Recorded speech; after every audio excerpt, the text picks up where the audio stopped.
ஒரு பக்தரின் பக்தியைக் கண்டு சிவபெருமான் தாமே ஆனந்த தாண்டவம் ஆடினார் என்றால் அந்த பக்தர் யார் தெரியுமா?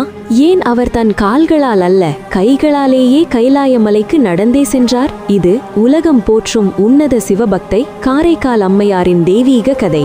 காரைக்கால் நகரில் ஒரு செல்வந்த வணிகர் குடும்பத்தில் பிறந்தவர் புனிதவதி. செல்வமும் வசதியும் சூழ்ந்த வாழ்க்கை இருந்தாலும் அவரது மனம் எப்போதும் மகாதேவா மகாதேவா என்ற சிவநாமத்திலேயே லயித்திருந்தது. ஒவ்வொரு சுவாசமும் சிவ சிந்தனை, ஒவ்வொரு செயலும் சிவ அர்ப்பணம். ஒரு நாள் ஒரு சிவ அடியார் அவர்களது இல்லம் வந்தார். அன்புடனும் பக்தியுடனும் புனிதவதி அவருக்கு ஒரு மாங்கனியை வழங்கினார். அது சாதாரண பழமல்ல, இறைவனின் அருளால் கிடைத்த தெய்வீக பிரசாதம். சிறிது நேரத்தில் அதே போன்ற மாங்கனியை அவரது கணவர் கேட்டபோது புனிதவதி அஞ்சவில்லை.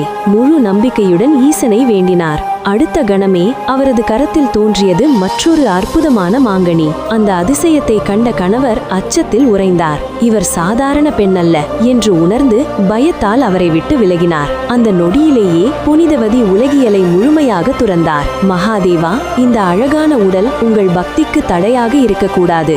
என்னை ஆசைகளற்ற ஒரு உருவமாக மாற்றுங்கள் என்று உருக்கமாக வேண்டினார். அவரது தன்னலமற்ற பக்தியைக் கண்டு ஈசன் அருளினார் எலும்புருவான பேயுருவ தோற்றத்தை.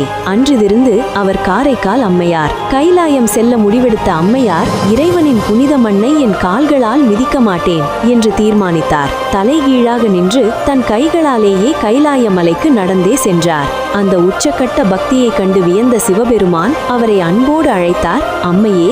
கண்களில் கண்ணீருடன் அம்மையார் பதிலளித்தார், அப்பா. பிறப்பு இறப்பு அற்ற நிலையை பெற்ற அம்மையார் இன்றும் ஈசனின் ஆனந்த தாண்டவத்தை கண்டுகொண்டே இருக்கும் வரம் பெற்றார். இன்றும் திருவாலங்காட்டு மூத்த திருப்பதிகம் சிவபக்தர்களின் மனதை உருக்குகிறது. தென்னாடுடைய சிவனை போற்றி, எந்நாட்டவர்க்கும் இறைவா போற்றி. இந்த தெய்வீக கதையால் உங்கள் மனம் நெகிழ்ந்திருந்தால் please like, subscribe PA Edits.